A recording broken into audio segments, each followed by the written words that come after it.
Get your films on with the Blurs. Once an idea has taken hold of the brain, it's almost impossible to eradicate. Unpacking movies has never been more spot on, woke, fire, and just plain lit. They are lit all the time. So if you're unsure whether or not to plop down some cash for a film, check out the Blurs. When a man with a 45 meets a man with a rifle, the man with a pistol is a dead man. Brondo's got what plants crave. It's got electrolyte. You really only need to hang mean bastards. But mean bastards, you need to hang. Don't say you weren't warned. Here's Brandon and Jeff. Roll camera and action. It's time for some trailer talk. All right, let's get into the first trailer. We're gonna do Caught Stealing. So this looks like the first time Darren Aronofsky is actually making a fun movie. I was thinking the same thing. I was like, oh, my man's not gonna leave me fucking depressed for the first time. Yeah. I mean, it seems like Aronofsky doing Tarantino by way of it's a crime, or not so much even Tarantino. I would say Coen. I was thinking Scorsese. Or Scorsese, like any of those crime movies with an ensemble cast of weird characters. It looks good. The cast is stacked. My only problem that gives me a pause is the release date. August 31st, right? 29th. Something like that? Yeah. It's like, why you don't... This looks like it could be great counter-programming to some of the larger blockbuster movies, but like August, like nothing comes out of the eye in August. Well, like I said in our previous episode, after August 15th, it's basically dead till September. Like that's the corridor where people are like, yo, we're going on vacation, or we're going back to school, or whatever it is. Like, I don't know. It seems like it could have came out in late July, October. Like, I don't understand why it's not coming out September, October. Yeah. I mean, this looks like it could do, it could make a profit because the trailer is fun as fuck. Right. I like the cast. The cast is stacked, and it has so many different personalities in it. Like, it really does. Led by Austin Butler, who looks like he's having a good time for once, instead of being intense. With that said, moving to our next our next trailer, which we got two more trailers. So this next one is going to be It, Welcome to Derry. I didn't even know that was out. I didn't even see the trailer for that. It's a prequel. It's a show, first and foremost. It's dropping on HBO in September. Andy Muschietti directed not all of the first season, but a good portion of this first season, and he's a producer on it. So Bill Skarsgård's back too as Pennywise. Okay. It's got to be better than Castle Rock. Yeah, right. I didn't watch the second season. I only saw the first season, and I was good. And then it got canceled. So right. I mean, it's got HBO money. Andy Muschietti is at least back show running, or he's got a hand in it.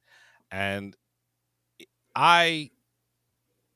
with the It trilogy, with the It, part 1 and part 2,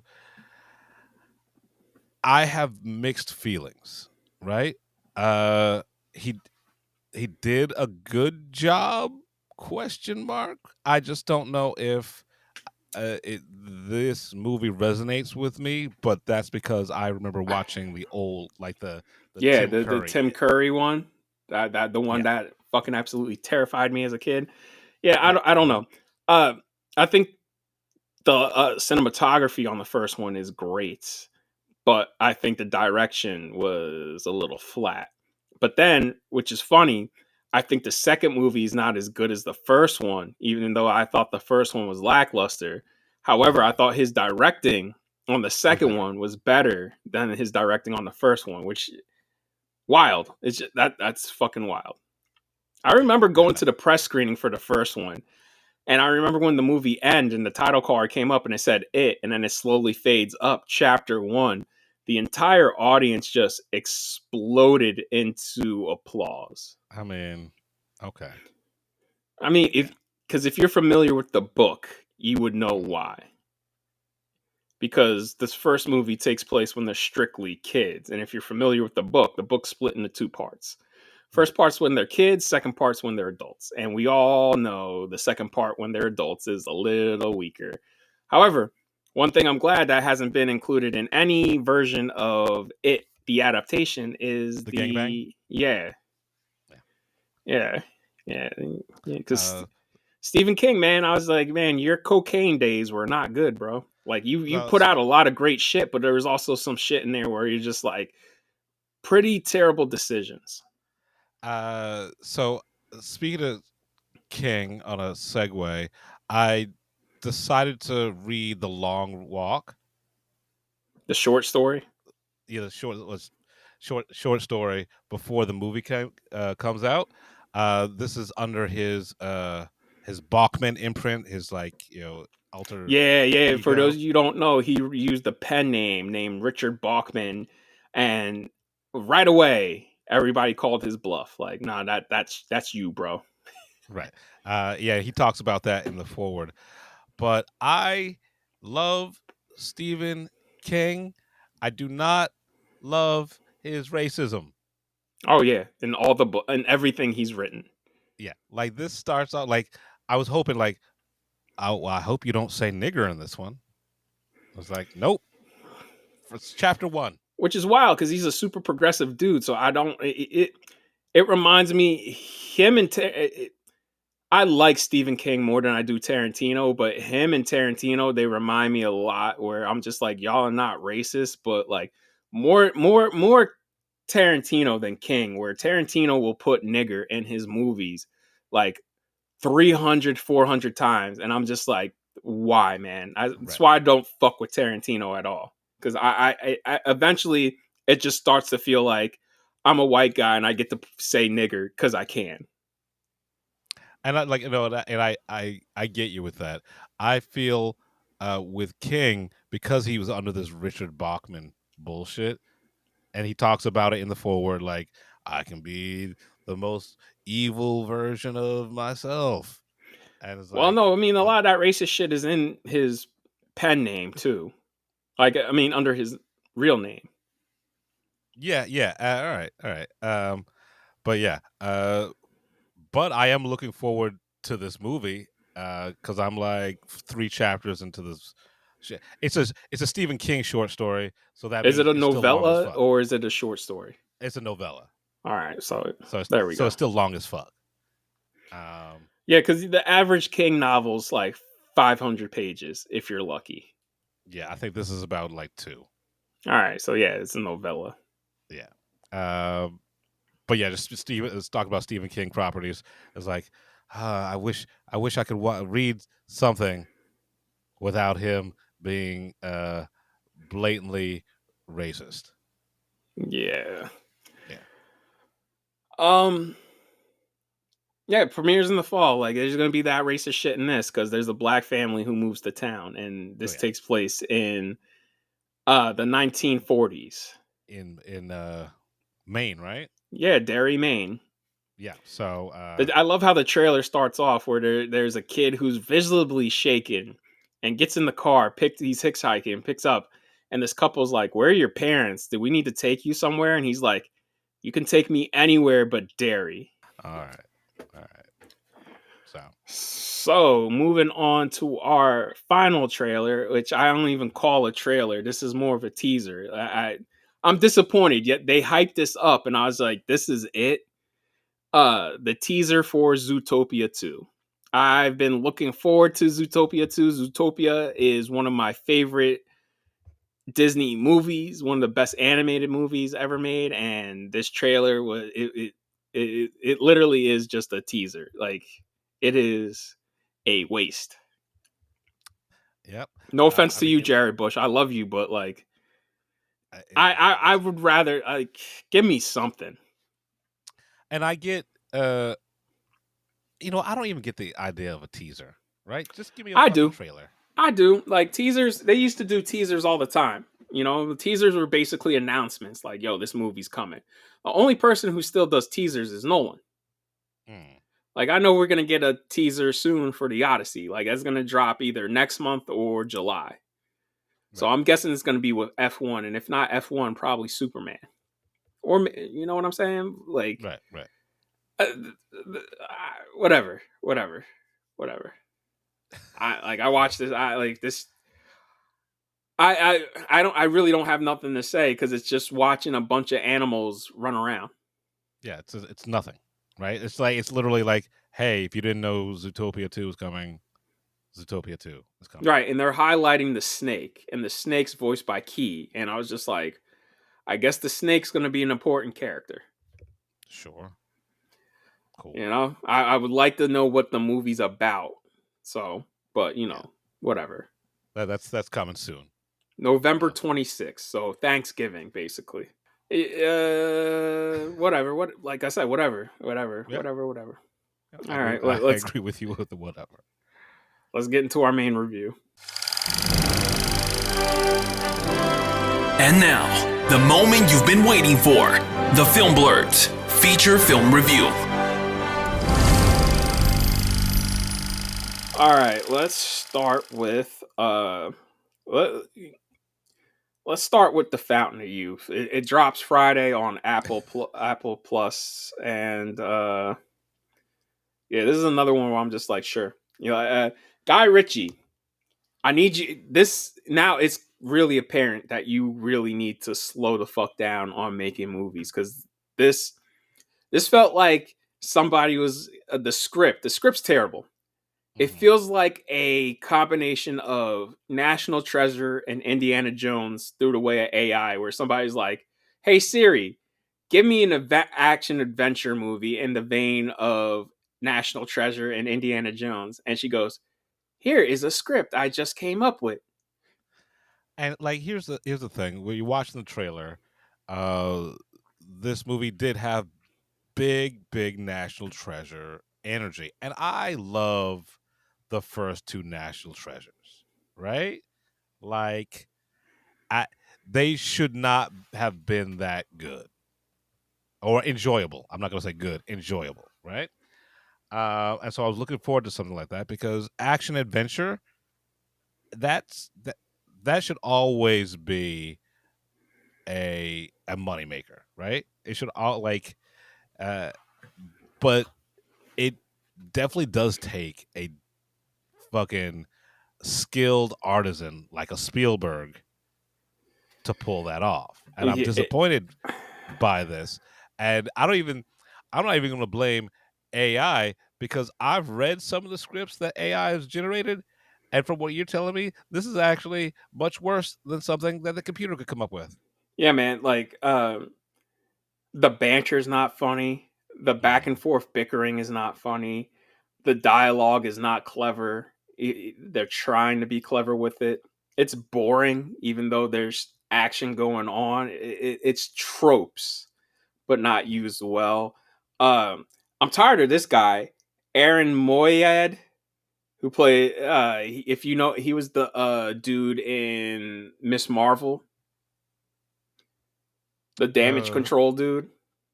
I can't even remember what this dude looks like. You keep talking about it, I'll look him up. Stanley Tucci's wasted in this. Stanley Tucci's been wasting a lot lately, right? Besides Conclave, the last couple of things Stanley Tucci's been in is like, why are you even in this, Stanley? I get it. You need money. Laz Alonso and Carmen and Jojo, they play part of John Krasinski's crew. Both wasted in this. The bickering back and forth between John Krasinski and Natalie Portman because they're siblings is terrible. Isa Gonzalez, she's been in the past few Guy Ritchie movies. Wasted. I'm not fucking with this. I'll be real with you. I'm just not fucking with any of this, quite frankly. And like, I'm looking at the cast. Like, I love Laz Alonso. Domhnall Gleeson. Yeah, yeah. And you know what? As soon as I saw that motherfucker, I was just like, oh, I know exactly where this is going. So once we get to the third act, I was like, oh, shocked, surprised to see that coming. Real shocker there. Oh, okay. So it's that nigga from Arian Moed. It's that nigga from Succession. All right. Yeah, he's in that, and he's in Miss Marvel. And I'm no offense to you, my guy. Like, I'm tired of him in these roles. Like, he's good in the Succession role, not in the Miss Marvel. He's more than like a scumbag, right? Yeah, man. I don't fuck with this shit. I'm sorry. All right, well, you could tell they spent mad money on it, and I was like, y'all spent mad money on some fucking bullshit. Like this. If you have Apple TV Plus, I guess put it on if you're trying to go to sleep, or if you have laundry to do, or chores, or if you're like, hey, my friends are coming over, I got a couple hours to kill, or oh, I'm gonna go out tonight. I got a couple hours to kill before I go out. Let me get ready. Let me put on some cologne and let me iron some clothes and prepare for the night. You put this on in the background. It's fair enough. I mean, I'll end up watching it when it drops this Friday, but just so I have a frame of reference for how bad it is. Yeah, I'm not a fan. Look, this reminds me of a lot of Apple movies where you're just like, y'all spent $200 million on this. Like, it reminds me of Fly Me to the Moon and how disappointed they were with Fly Me to the Moon. And then you watch it, you're just like, why would you guys spend this much money on shit like this? Like The Gorge, which I don't even know how that got greenlit, but then you just dropped the ball halfway through the fucking movie. Bro, I'm tired of people saying like, oh, nobody wants to see our movies. It's like, no, it's not that, bro. It's like, you got to do better. Like, Apple has great TV, terrible movies. Like, the only good movie they have is Killers of the Flower Moon. Right. I mean, I never saw, what was that one with Tom Hanks and the robot? I haven't seen that one. Like, I honestly, I haven't seen, besides Wolves. Okay, whatever. yeah, I like that. Wolves, I did like. But even then, I was just like, I love John Watts, and I'll talk about John Watts again later in our main review. But Wolves also, I'm like, y'all spent too much money on. I mean, it's Clooney and Pitt. I mean, their price raises things, but still, you could have made that movie for 50, even 30, 40. Yeah, like you got and y'all wondering why y'all losing money. Like, I'm like, you guys should not be losing money because you make your money off of the MacBooks, the iPhones, all the shit you guys make. And you're trying to tell me you're losing money because you guys don't know how to make proper shit outside of your TV shows. Like, your movies suck. And it's amazing how the TV is so fucking good. Like, honestly, Apple Plus shows, like, doesn't matter what it is, I'll give it a chance if it's on Apple Plus, right? Because, I would say they have a good 85% average of these shows being great. Right? Except for Silo. Fuck that. No, I haven't seen the second season. I did like the first season. But Foundation's coming. But this shit though. Like, Guy Ritchie, man, you need to start treating your movies like every other filmmaker. Like, you find a project, you buckle in on the script, make sure the script is 100, and then you make the movie instead of being like, oh, you know what? I got this script. I'll do it. Oh, I'm in post on this movie, and I got another script I want to do. Let's shoot it while I'm in post on this movie. Yeah. Guy Ritchie, do not Matthew Vaughn this. Do not Matthew Vaughn your career. And I feel bad. I feel real bad because everybody's committed. It's just the script and the dialogue is just fucking dog shit. There's leaps of logic that you got to take in this where I'm just like, even for a action adventure movie, this is asking a lot logically. Right. Yeah, man. I feel the most bad I feel for is John Krasinski because you can tell he wants to be an action star, and I'm just like, damn, bro. Like, you not getting Look, Captain America really fucked you up.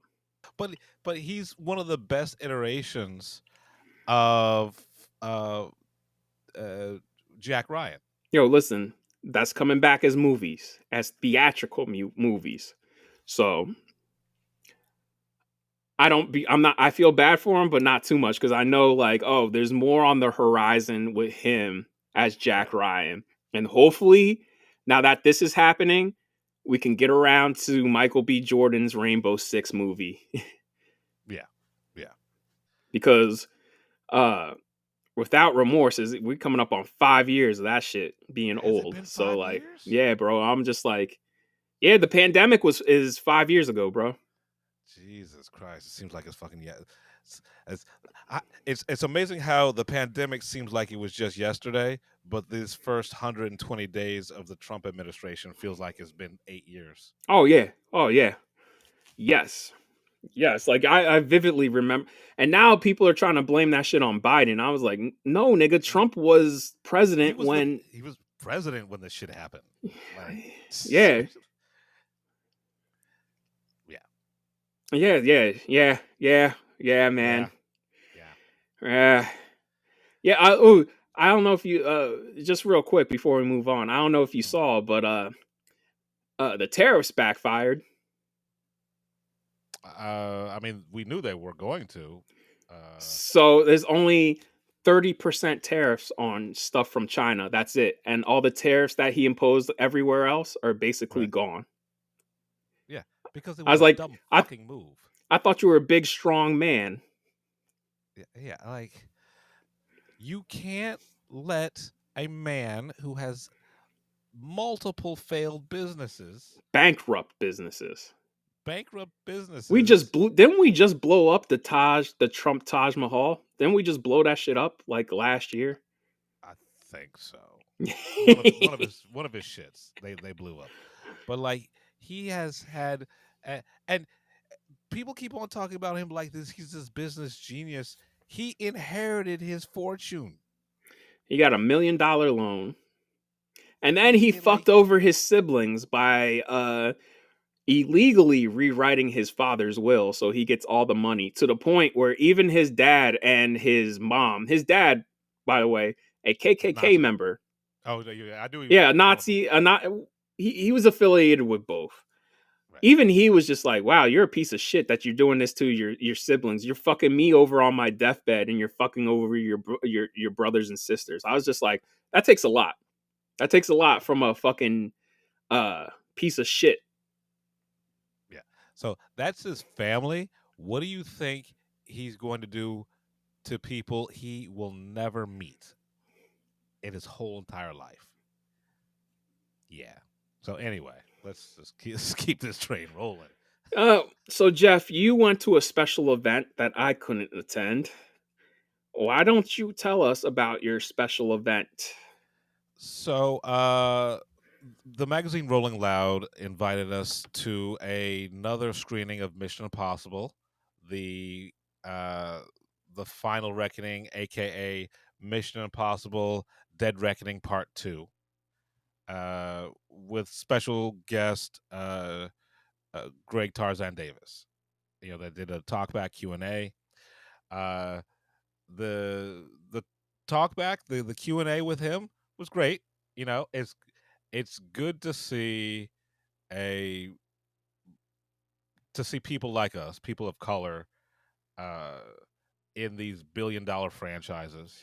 Can I ask you something real quick? Yeah. A lot of people have been saying that he should take over Mission. Would you be down with that? 100%. I wish I had gotten a chance to actually talk to him, but that's a longer story. And to all the publicists listening to this, don't you ever in your fucking life again put us in a general population screening. Yeah, man. Look, we asked for strictly press screenings.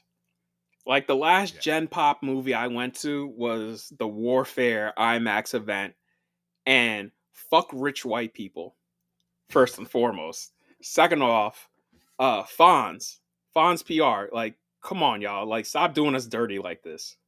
Right? Like, we love you. Why do you hate us? Yeah, exactly. Like, what? Right? Ryan and Christine, what have we personally done to you that we deserve this type of treatment?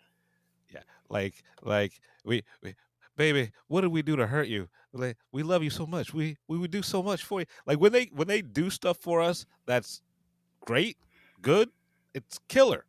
But then we end up, then we end up in these Gen Pop screenings. But that's besides the fact. So I didn't get a chance to actually talk to Greg, but I was going to mention to him, like, when are you getting your own spinoff? Because that seems like the logical step. That seems like Tom Cruise is honestly grooming him for that. First Top Gun, right? And now these two movies, right? Because he said he wanted Glenn Powell to take over the franchise, and Glenn Powell's like, no, you're out of your fucking mind. He's just like, not only do I not want to do that, I love my mother, and my mother would call me immediately and be like, absolutely not. So, nah. Oh yeah, no one's gonna be doing the stunts like Tom. That's Tom. Right. I would like to take it back to like 1 and 3, where they're just like big budget spy movies, but not too crazy. Like those have set pieces, but not life threatening set pieces. Right. But I think Greg Tarzan Davis, him and Palm, I always fuck up her last name. Palm Clementif. Palm Clementif. I think they should take over. Right? I think they should get their Absolutely. Mission Impossible.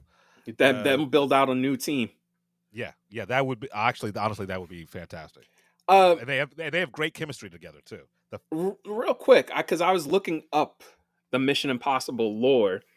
Before Jim Phelps was running IMF, did you know there's a guy named Briggs running IMF? So I don't understand why Jasper Briggs just didn't stay Briggs, because I was just like, there was already, I can't remember his first name, but in the first season of the show, there was a guy named Briggs who was the main character running IMF, and Jim Phelps was the second in command before he took over in season 2. Because remember, these movies are a sequel to the both, because remember, the show got canceled and then it came back. So both iterations of the show, these movies are a sequel to. Right. That is a very valid question. That no one actually thought to ask when they were making this last one. Yeah. Look, I've seen episodes of the show. Please, I beg you, make it like the show where it's literally about the team. It's a heist. It's like literally Mission Impossible. The show was an espionage heist. Heist an episode. But it involved the team. It wasn't just like Jim Phelps and friends.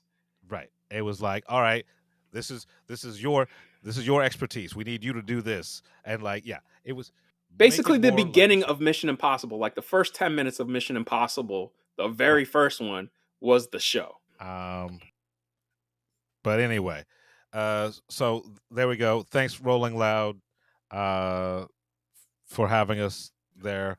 Rolling out. What? Rolling out? Yeah. I thought it was Rolling Loud. We're Rolling Out. Rolling Loud is a hip hop festival. Oh, that's why I got confused. Rolling Out. Thank you, Rolling Out, for having us. So this is my second time watching Mission Impossible: The Final Reckoning. Let me preface this by saying I love this franchise. Right? I loved it since I rented Mission Impossible on VHS. And then when it was available to buy, I bought it on VHS. I am deep in this franchise, 30 years deep in this franchise. I only saw Mission Impossible on DVD because I was too young to see the first one in theaters. my parents let me watch the first one on HBO, and because I was so young, it kind of freaked me out, and I found it to be a little boring. So like people dying like violently like that, and then it being so heavy on espionage, not for me. But I rewatched it right before I saw Mission Impossible 2. All right. Yeah.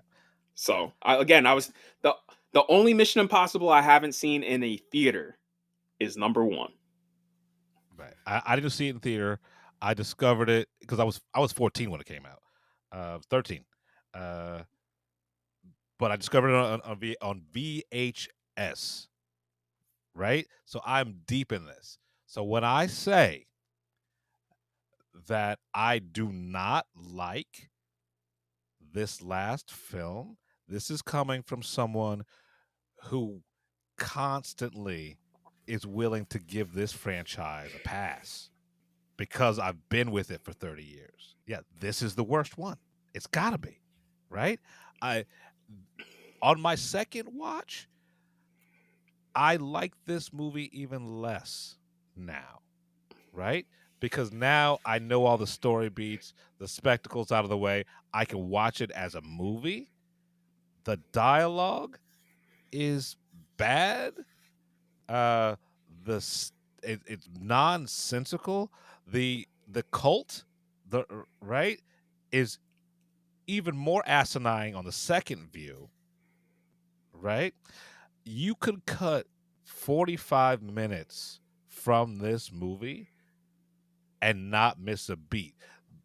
Not to mention, mind you, the fact that fucking Gabriel, you give us flashbacks to how he knows Ethan, right? But you don't give us any sort of frame of reference. You don't explain it. That's the one thing that people who even love this movie are just like, what was the point of all that? And the character Marie, I was just like, what's the point of showing her getting killed and Ethan being blamed for that if there's no payoff? Right. And let's not talk about, like, besides the fact that they're retconning in the last movie. Two movies. Because remember, they retconned the IMF in the last one. Right. So this whole entire thing with you either go to jail or you go to the IMF. This is only mentioned in these last two fucking movies. Before that, we just thought, oh shit, the IMF, they were the baddest of the bad. Like when I mean bad, they were those motherfuckers. Right, because the Impossible Mission Force has their own government building in 3. In the show, they are just a secret branch of the CIA. Like, they are literally an official secret branch of the CIA on a need-to-know basis. So the fact that, for some reason, McQuarrie and Cruise decided to change that shit in these last two movies, I really don't know where the fuck that came from. And it's stupid, quite frankly. Yeah, and this whole entire mantra that they have, the we do what we do to for like shadows in the dark for people we never know. Only in these last two movies, not Naren motherfucker said that in fucking 6 other movies. Right? So the fact that they're adding shit like this is even more angering because you didn't need to do all of that. Watching the sub thing, now it bothers me. Like before, the sub escape, you were like, this dude should have died, right? And now, and you know what? I watched. Time is like, yeah. So Jeff, I want to let you know something. I watched behind the scenes. A lot of that shit is in. A lot of that shit is on sets. Like they built those sets.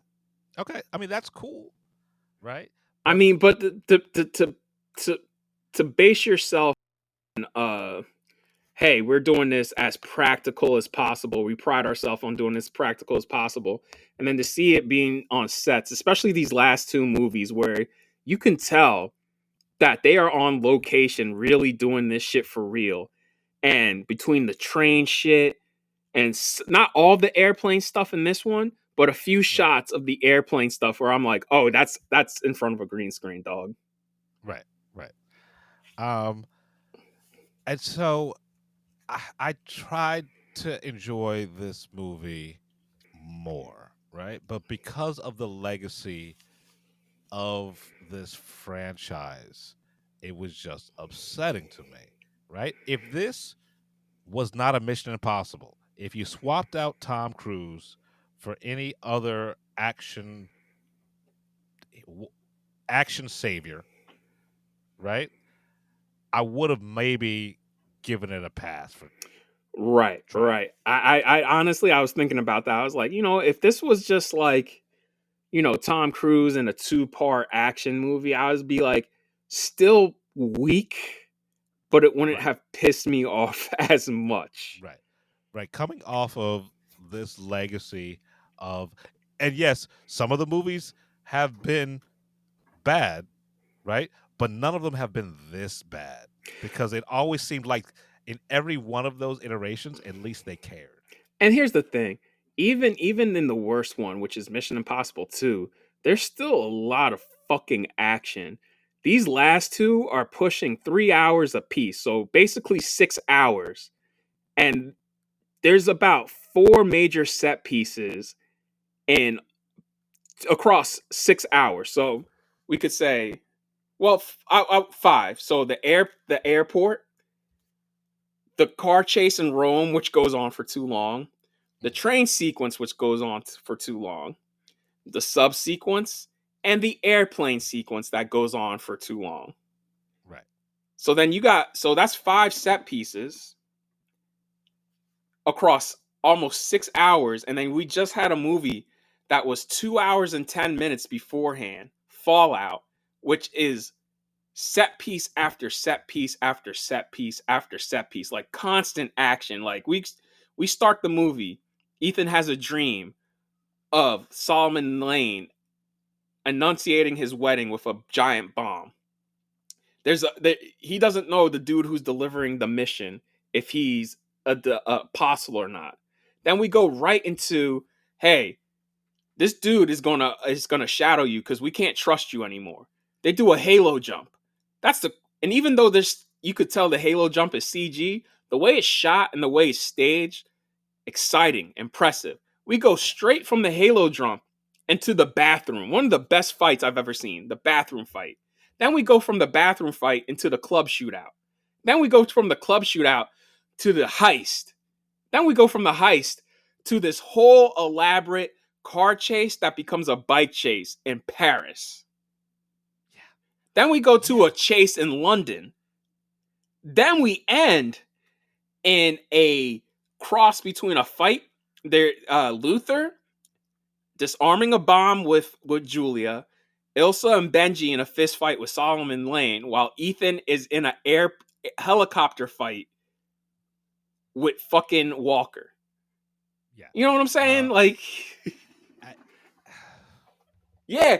By the way, the story more coherent than these past two movies, and also I feel like having Julia there and having it being so tied between Luther, Julia, Ilsa, and Ethan, it brings pretty much an emotional ending, an emotional closure to Ethan's story. Right, 100%. And no, I get the point, and I agree with the point. I was trying to think of something else, but it doesn't fucking matter. The movie's bad. Well, right? Especially somebody said this, Jeff. These two movies you could easily make 3 or 4 hours into one movie. Yeah. And I do see right, where you could cut this down to make it one fucking movie. 100%. And you know what? Honestly, if anyone wants to do a fan edit once the digital version of this last one comes out, I would dig that, because an amateur editor out there did the same thing with Prometheus and Covenant. Fucking Covenant. Yeah. What I was going to say is Fallout is fun. Right. It's got right. like it does have jokes in it. Like during the bathroom fights, right. It's like some of that shit is funny where Ethan's just like, and then you see Walker just like right. they're tired. They're tired because they're getting their ass beat by one dude. Right, and it comes through as not deliberate jokes as a laugh. It's situational. It seems natural, right? Any kind of comedy seems forced. All right, so perfect example. When they go to Luther's underground fucking hospice tent, right? Because that's what it is. It's hospice tunnel.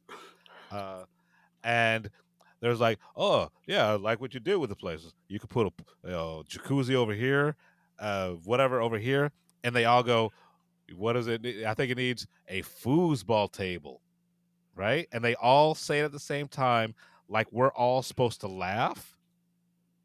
But it's like, what that sounds like it's a reference to something that never happened in any other movie. That's what I was about to say. That joke would land much better if we had that reference in any of the previous 7 fucking movies. Right. Yeah. Yeah. And listen to our last review to do the deep dive. Just know that on a second watch of Final Reckoning, it's a much worse movie. And I am sorry this is how the Tom Cruise chapter of Mission Impossible is closing out.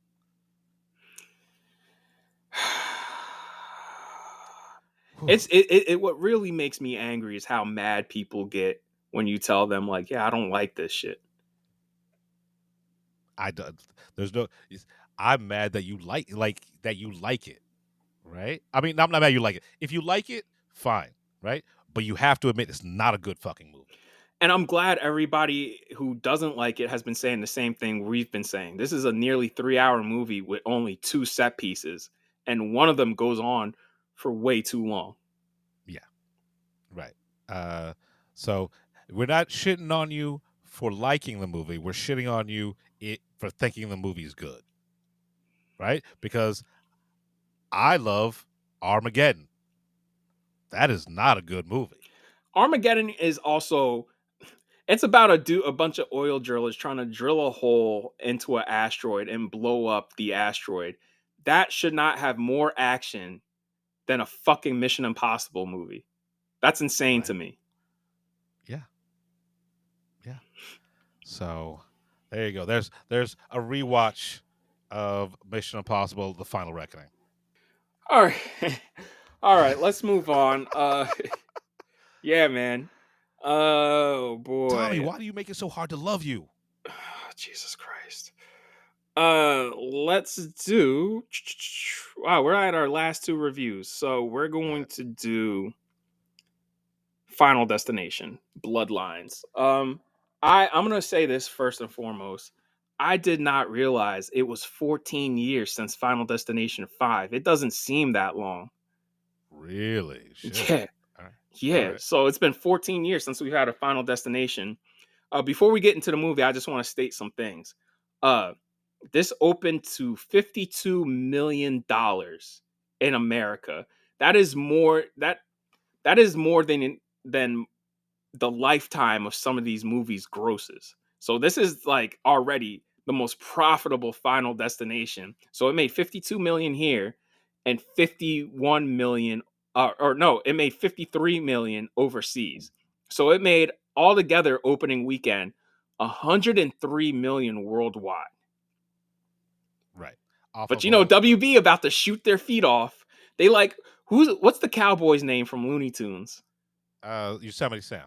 Yeah, they're about to Yosemite Sam themselves because they are in a rush to shove this to digital. And I'm just like, if you guys, for a movie you clearly had no faith in, right?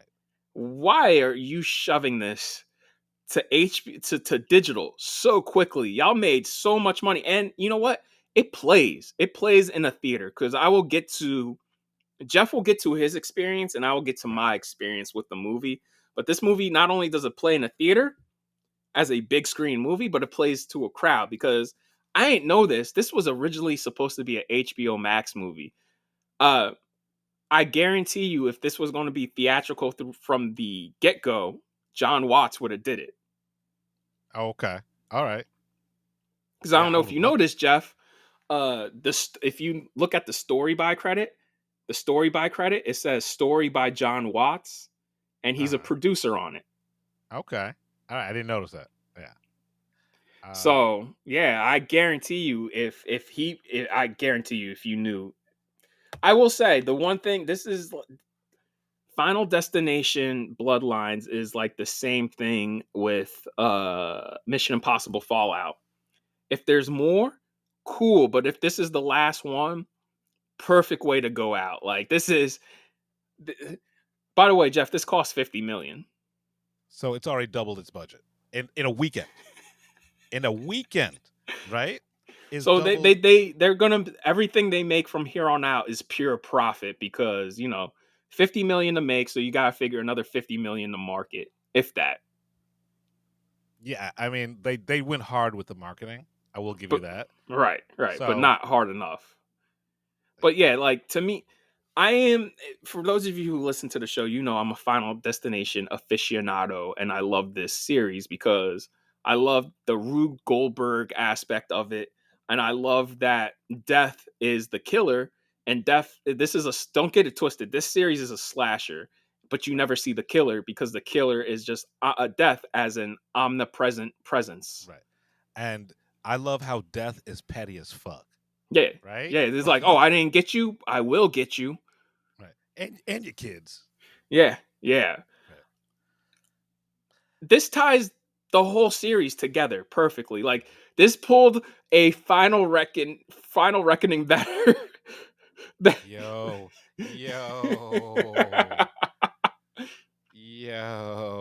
It I never thought of it like that, but yeah, it does everything that Final Reckoning tried to do with all of its callbacks. It did it without being fucking obvious about it.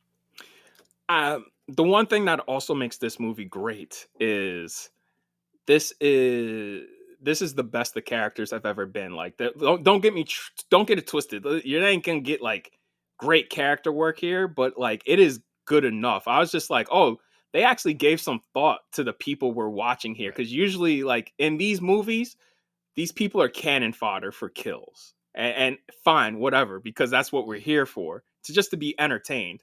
But this, they actually cared about the characters.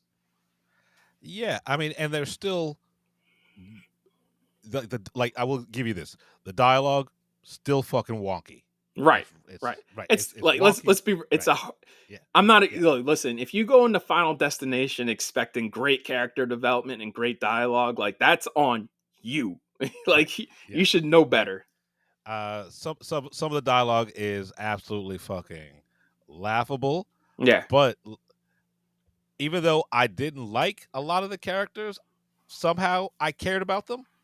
Yeah. Right? Yeah. Even nobody was stupid like the previous movies. You have characters where you're just like, the fuck you doing that for? At least in this one, I'm like, nobody here is stupid and everybody here's reasoning. Like even the goth asshole played by Richard Harmon, because I've seen Richard Harmon in plenty other stuff.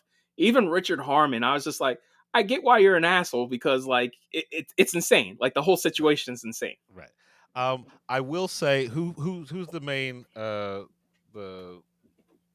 who's the lead? What's her character name? This is my first time seeing her in anything, by the way. Yeah. Let me look it up.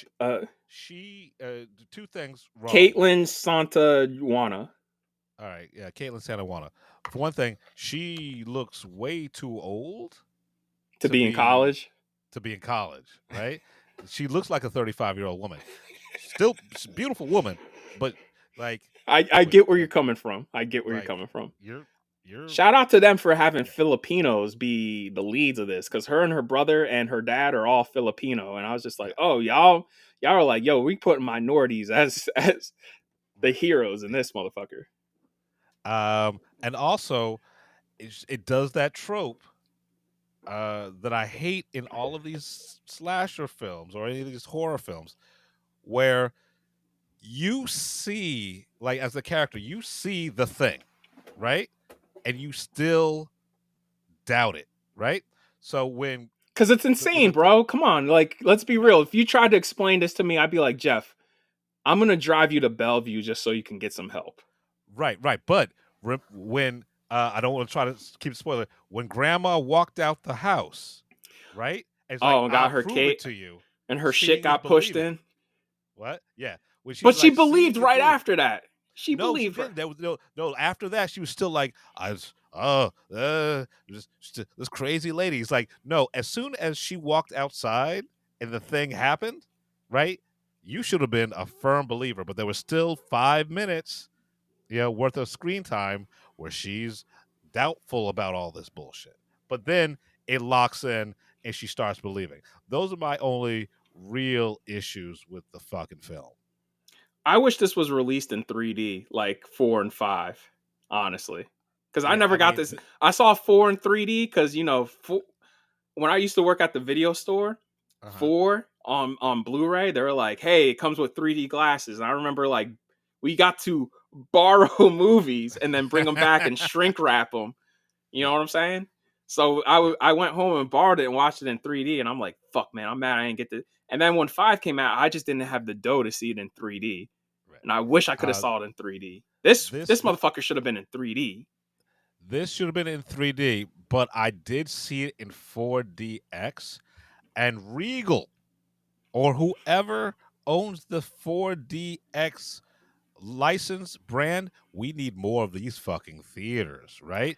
Because not only does this movie play with the crowd, but it in an interactive 4DX theater, it was fun as fuck, right? So the blood sprays, the water hits you in the face, the wind's whipping past. It's like death is like slowly or quickly breathing on the back of your neck. The way the chairs move, right? When shit's happening. The end scene, we're not gonna ruin it. But With the train. Yeah, that was cool as fuck in 40X. This is an experience, right? And theater studios keep on complaining about how theater is dead, right? It's not dead. You just have to try harder. Clearly, because this 40X motherfucker made money. right. This opened higher than Sinners, bro. Yeah. If 4DX wasn't so expensive, I'd actually see every summer movie in 4DX. Well, I saw this in IMAX, and I don't understand how this has more in IMAX than Mission Impossible. Almost the entire movie's in IMAX. Like that shot where she looks up at the restaurant at the beginning, it opens up to IMAX, and that pan up shot in IMAX, I was like, this is hard. Like everything this is the most fun I've had in an IMAX theater all year. Like the use of IMAX in this was fun. And you could tell everybody was, as soon as it opens up, because the aspect ratio is slowly opens up for IMAX and then it slowly closes throughout the movie. So when it opens up, you're like, oh, shit's fuck. gonna All right. happen. Yeah. Oh, shit. Yeah. I might have to see this in IMAX. I got to watch it before the end of the week because. Well, it's before tomorrow. Yeah. Because Mission Impossible starts tomorrow in IMAX, so you got to go tonight, baby. Oh, that's not happening. Oh man, I wish I could have seen this in IMAX. Yeah, listen. 55 minutes is in IMAX, and it is amazing. Like the use of IMAX in here, I'm just like, Final Destination should not be using IMAX better than fucking Mission Impossible, and it's a shame that Final Destination only gets these premium screens for only a week. I think that's really sad. Right, because obviously the audience would benefit from watching this on a premium screen because now, as I'm a film reviewer, right, and I don't have the opportunity to watch this the way it was supposed to be watched because 3 hours of Tom Cruise running around. Only 45 minutes. Jeff, that movie's 3 hours. Only 45 minutes of that is in IMAX. And I'm like, that makes no sense. Yeah. Fuck. I'm really disappointed that I can't watch this in IMAX. I mean, I'm glad I was able to watch it in 4DX, but I'm mad that I can't see it in 4DX. Honestly, I'd go a couple of more times if it was playing a little longer. Like, I do want to check it out in Dolby and see how it the sound is in Dolby Atmos. Right. Um, I mean, this is I know you said it's not your favorite, but for me as a huge fan of this franchise, this is head and shoulders my favorite of the franchise so far. I mean, I'm not the biggest fan of the franchise. That's what I meant. Of all of the movies, yeah, I would say this is the best one. And let's not end without talking about Tony Todd. Yeah, because Tony Todd it's come out now that Tony Todd's final words in this were improvised and that Right. he was talking he said that it's come out and said the filmmaker said his final words were improvised because he wanted to say a final goodbye to the fans of the franchise and his fans in general over all the iconic roles he's played in his career. In which he said, "Life is precious. Live every moment." And I thought Bloodworth, if y'all are familiar with this franchise, Bloodworth is in 1, he's in 2, and he's in 5. But also Tony Todd plays the voice of the devil in the 3rd one. So to see Bloodworth come back in this one, and they acknowledge, like, I remember watching the trailer, I'm like, Jesus, Tony Todd looks frail. And they address that in this movie. Like, he's sitting 100%. the entire scene that he's in, he's sitting for almost the entire scene. And I get it. Because when they address it, I was just like, that's respectful, that's tasteful, and it makes sense. And the way I couldn't believe I didn't see that coming. What they do with his character, I was just like, wow, that's insane. So that it recontextualizes almost the Everything. entire series. Because I always thought he was like this sinister presence who was just, toying with people because he knew what death was up to.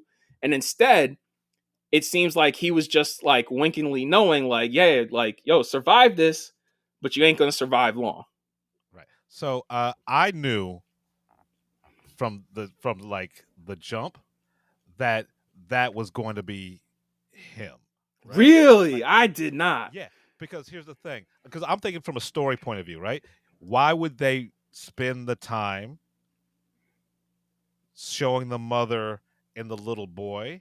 Because he's a little fucking boy, man. There would not have been, like, there had to have been a payoff. And Well, but I was just thinking, oh, we're trying to empathize with this character that we're seeing in the opening premonition. By the way, I've heard a lot of people be mad at people saying this is the best opening premonition of the series.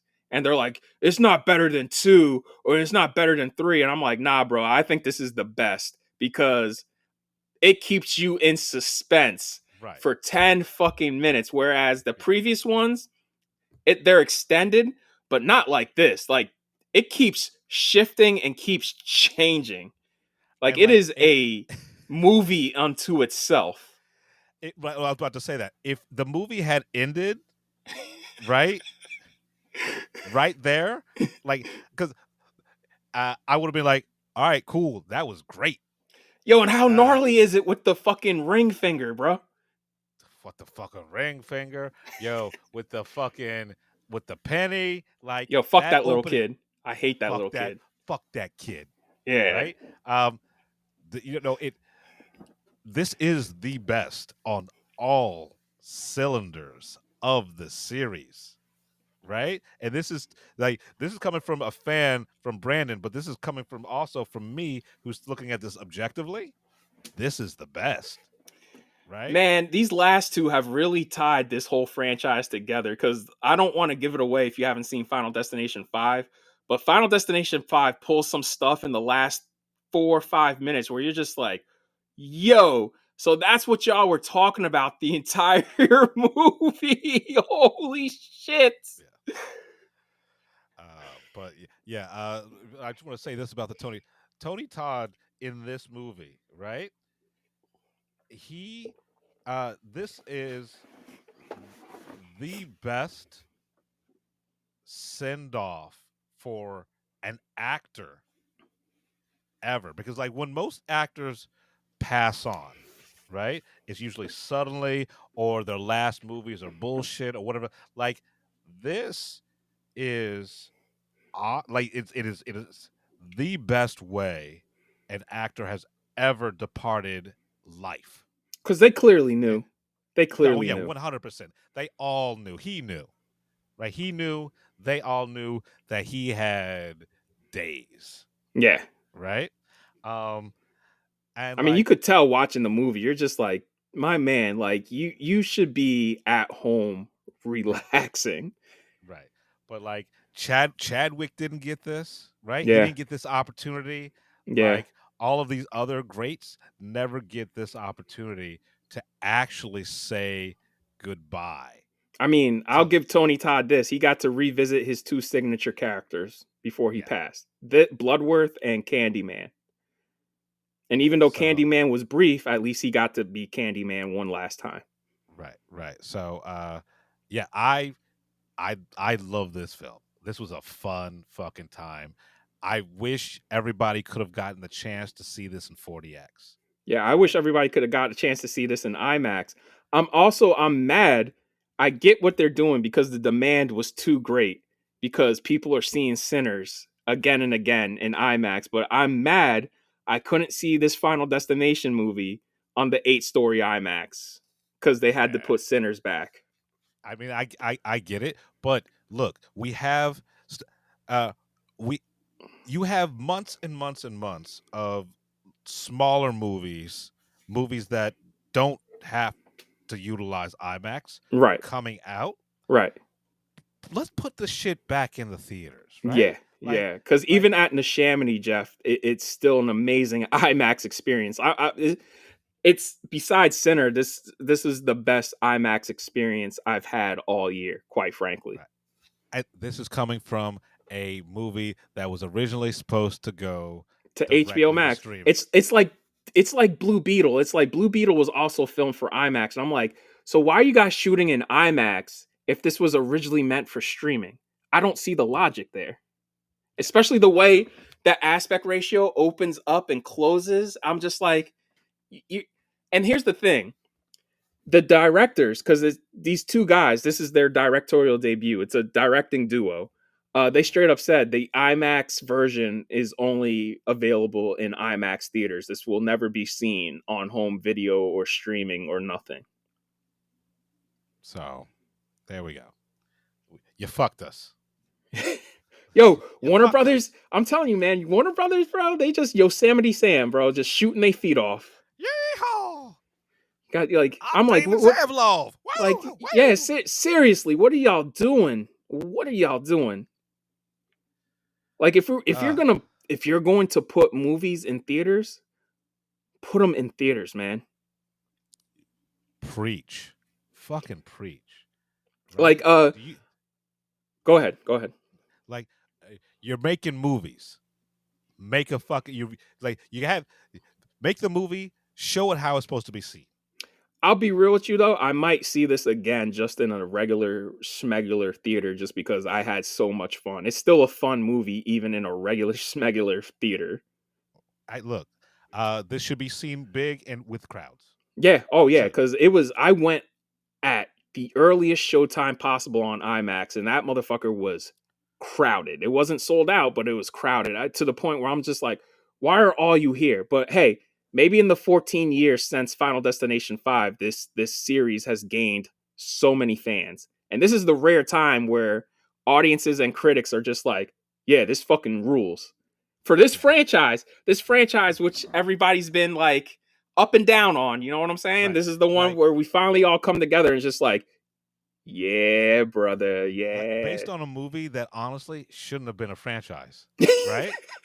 This was supposed to be an episode of the X-Files. Right? So, like, an episode of the X-Files that got turned into a movie that got turned into a franchise. Think of that. This series is the luckiest thing in cinema history. Honestly. So, Jeff, I just want to say this before we move on, and this is just an IMAX tidbit. I read recently that they asked the 2 guys who run IMAX. They said, "Hey, because of Oppenheimer and because of Sinners, will the Odyssey get an extended IMAX run?" And they were just like, so as far as extended IMAX runs, they take that on a movie by movie basis. So every movie gets a 2-week minimum run at least, depending on the movie. So, like Mission Impossible, they already had to promise Tom he gets 3 weeks. Because of what happened with Dead Reckoning, they're like, all right, we'll promise to give you 3 weeks on this one. So they take it on a movie by movie basis, and they're like, yo, depending on how it performs and what the movie is, we do extend the run or we bring it back. And so the dude interviewing them is like, well, what are y'all gonna do for the Odyssey? Because you guys know you're gonna have to run that for like months. And they're just like, when we get to that bridge, we'll cross it. But as of this point in time, we promise Universal and we promise Chris 3 weeks in IMAX. And I was just like, 3 weeks? That's not good for Spider-Man, because Spider-Man comes out 2 weeks after the Odyssey. So it's opening weekend. It's going to miss those IMAX screens because of the Odyssey. And I'm just like, at what point do y'all move this fucking movie? Right. It's not especially since that's what I'm saying. Because there's people working on this movie saying this might be Nolan's best movie. There's one dude who is a stuntman on it. He was just like, bro, we're never gonna make a movie like this again. Like, understand that. Like, I go home physically tired every day. He's like, I've worked on John Wick movies and I went home at the end of the day pretty okay. This is the first time in years I've gone home exhausted just by the sheer scale and the physicality of this movie. He's like, we're literally going to places that have never been shot on film before, because Chris is like, hey, has anybody shot a movie here? And they would say no, because it's hard to get to. And he's like, okay, well, we're going to get to it, even if it takes half of our shooting day. Yeah. And I'm like, this motherfucker wants to come out 2 weeks after this? And how does Tom Holland feel? Because Tom Holland doesn't want to be Spider-Man. Tom Holland, like, come on, man. Like, they're gonna push it. They have like Tom Holland even said when he got casted in the Odyssey, he's like, this is a dream come true.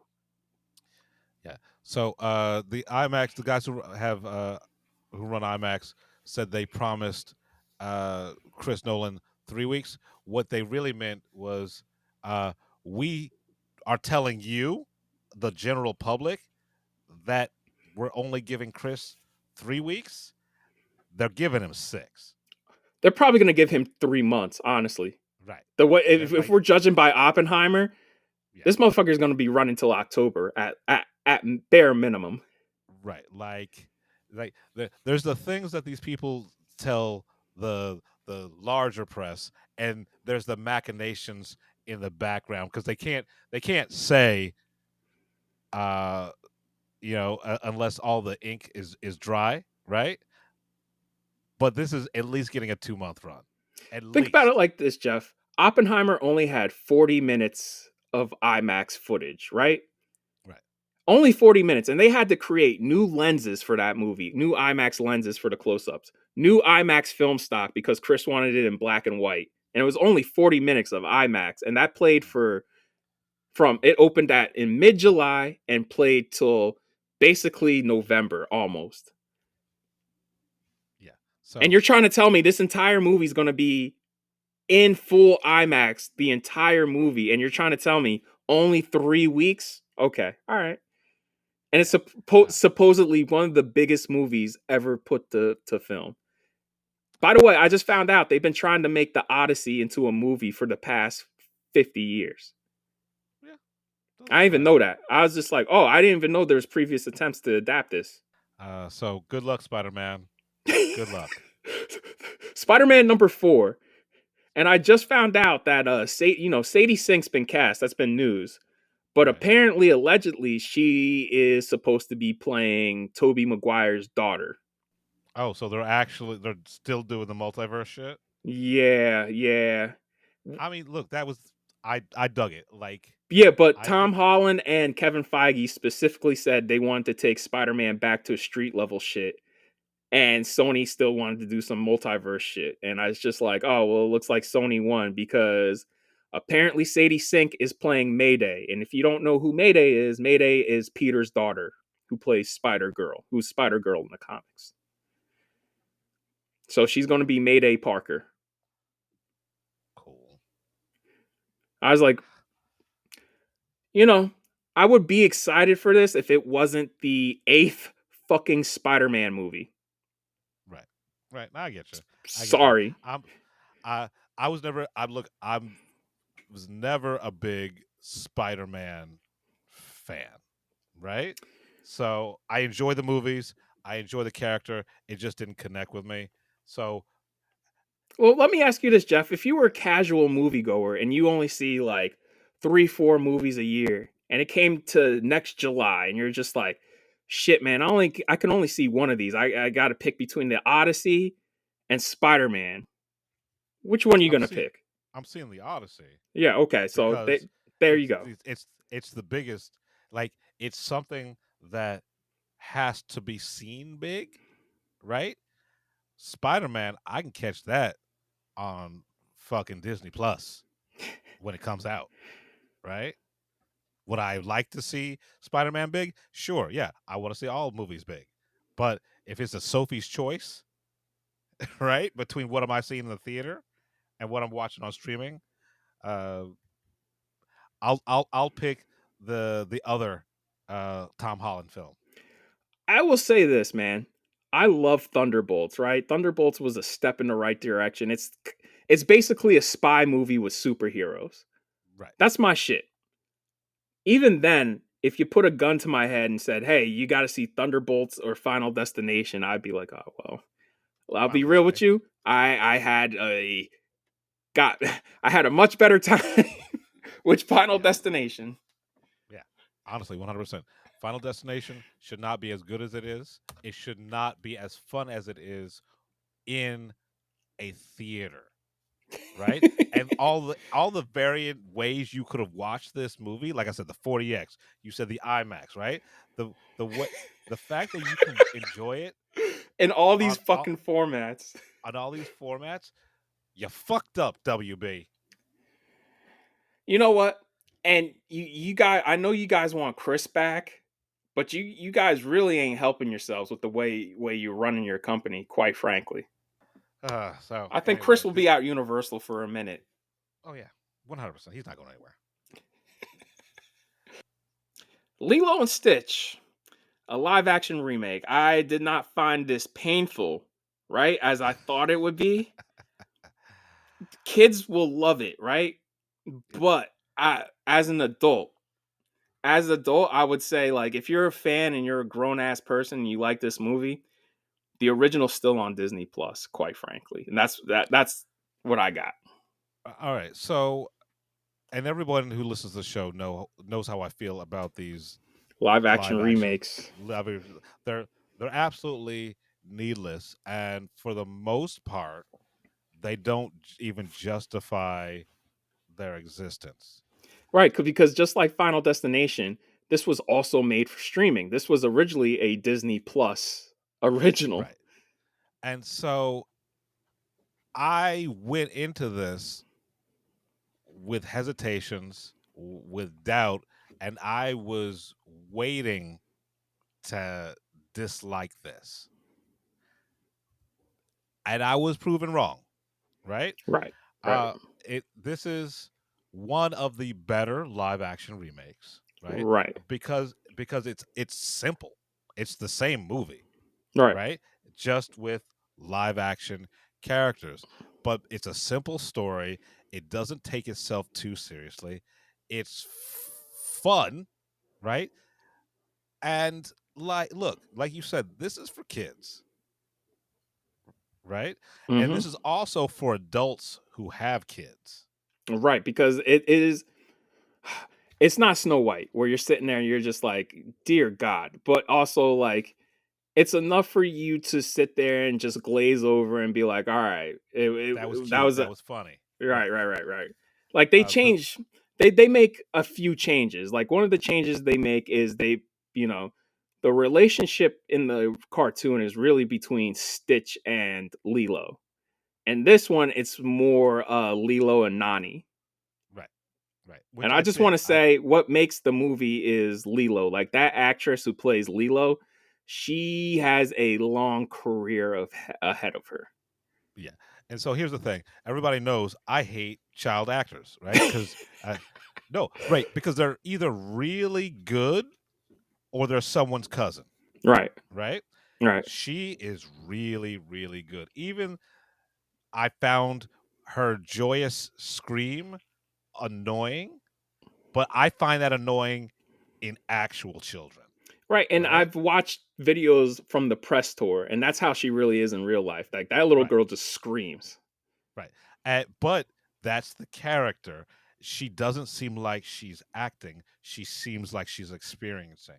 And that's what sells this. And this movie is hopeful, right? It's hopeful. There's no like there's only one really bad there's only one villain.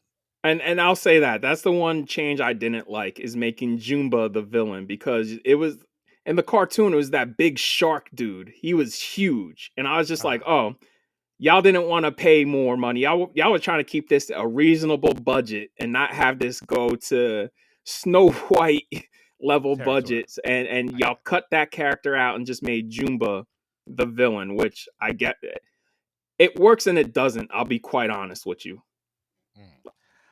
And the other change they made is having Nani be a marine biologist, like have her being like, yo, I really want to be a marine biologist. Where in the cartoon, she was just, hey, my life is here on Hawaii. I'm content with that. However, I need to have a job to make this work. And the social worker wasn't in there because the social worker was Bubbles. And that was the twist of the cartoon, was like Bubbles wasn't a social worker. He was a CIA agent. Yeah, right. And no offense to who was that who played Courtney Bubbles B. in Vance? this? Yeah. Courtney B. No Vance, offense yeah. to Courtney B. Vance. He is lacking the presence that the animated Bubbles had. And I get it, because the animated Bubbles is played by Ving Rhames.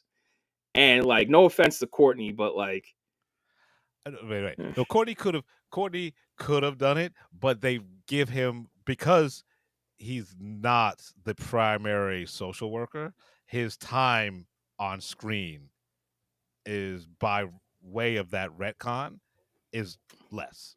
right, because for those of you who don't know, the social worker in this one is played by the original Nani, which is Tia Carrera, because Tia Carrera was the voice of Nani in the cartoon. Yeah, so it's fun. Billy Magnuson, he's having a blast. Right.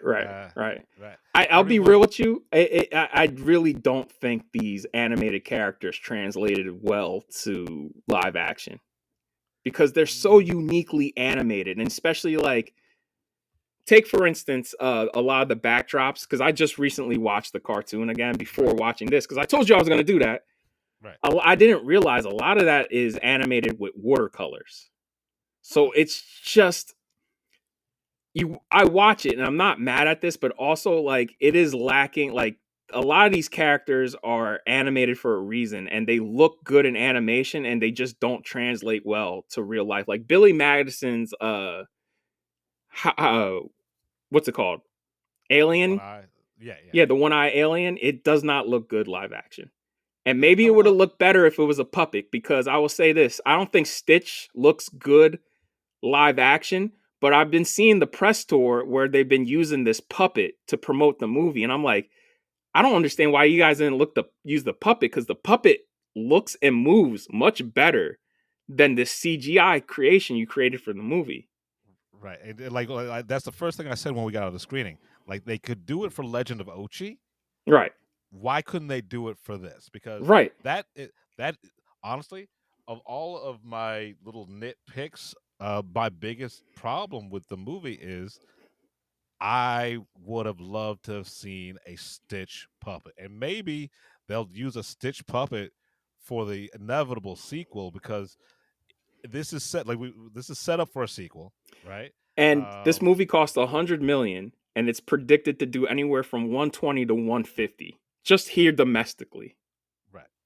So you were getting a sequel, and I'm not mad that it sets up for a sequel, and it does it sort of smartly, right? Because we know that the Lilo character, the actress who plays Lilo, she's going to grow up exponentially fast. Oh yeah, Right? yeah. So by the time we get to a second one, even if they fast track it and they go into production right now, it's still going to be another 2 or 3 years before we get it, right? Right. But there's a line in there, right, that sort of tells us where the thinking's at when it comes to them dealing with that her growth as a human being, her, her getting older, and it's smart.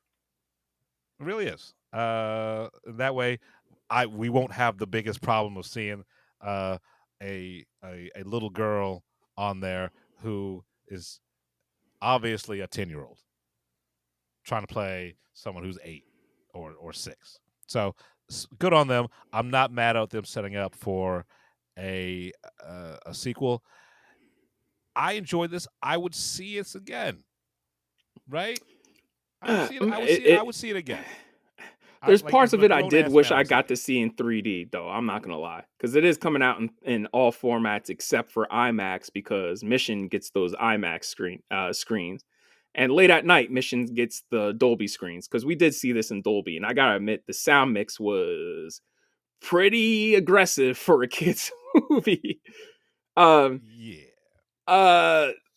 Look, if you have kids and they want to see this, go see it. But if you're an adult like me who saw this as a young kid in theaters, like there's really no need for you to go see this. Like you could, if you're in your 30s without children or in your late 20s without children, you could easily just wait for Disney Plus, quite frankly.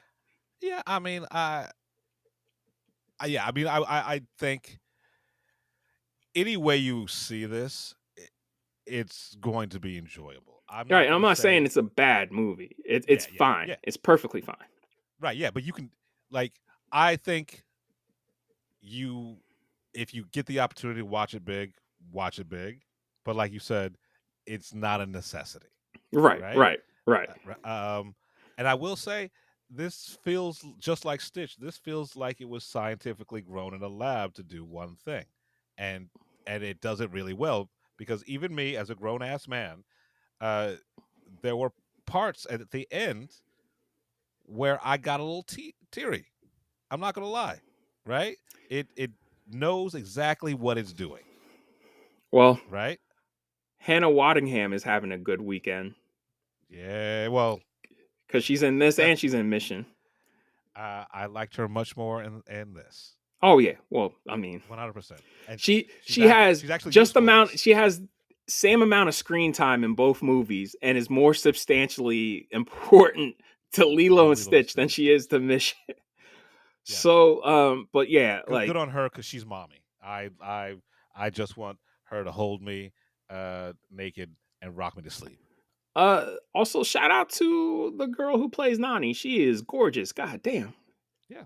I mean, look, there are no ugly people in this movie.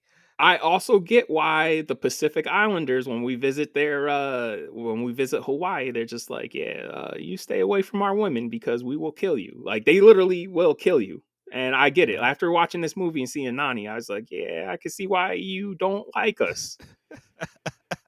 Yo, man, because like, yo, listen, I'd be the same way. I'd be like, get the fuck out of here.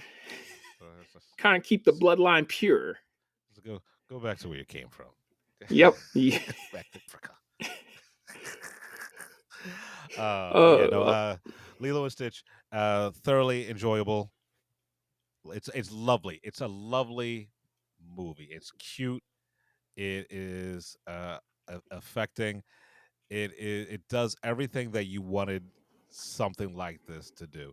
It's not reinventing the wheel. Right. They changed just enough that you will enjoy it if you have seen the cartoon over and over and over, like a lot of you have. Like I didn't even realize Lilo and Stitch was that beloved. I was just like, Jesus Christ, y'all! Like it's good. I didn't think it was that good. Yeah. So I mean, Disney's had some missteps over the last few movies. This honestly is not one of them. I would ask Disney, no more live action remakes. Number one. Number 2, if we're going to keep doing these, there's 2 you guys got to do because you can improve on them and they would make fire ass movies. 1, Atlantis, because you can improve on that. Right. And number 2, Treasure Planet. Because you could also improve on that, but that would also be a fire ass movie. Yeah, I mean, but also that would be a $300 movie, $300 million movie. I mean, have you seen Treasure Planet? I've seen parts of it. Yeah. Listen, give me 150. I'll bring it back to you, bro. Look, if Disney, you heard us. We'll make. I'll produce. Fucking Brandon will direct. Give us 150 million. We got you. 150 million, and then let's make it 200 at even 2 because I need an extra 50 to shoot in IMAX. I think they can do that. I think Disney can go on the couch cushions and pull that out. Yeah. Y'all after all. Yo, listen, y'all gave 320 million or how, I don't know. Y'all spent too much money. Like y'all gave Snow White an absorbent amount of money and didn't get any of that back. So like, look, you'll make it back on Treasure Planet. You know what I'm saying? This is 165. We're the Film Blurs. I'm Brandon Norwood, and I'm the motherfucking protagonist. I'm the protagonist. I'm Jeff Stewart, a.k.a. He Who Remains. Don't come at us. It's just fucking movies. You've been listening to the Film Blurs podcast. Man, I just love what you guys do, man. I never miss an episode. It's the best. It's my favorite podcast. Follow Jeff on IG on MindFireXL and Brandon on Twitter at BJN Tweets.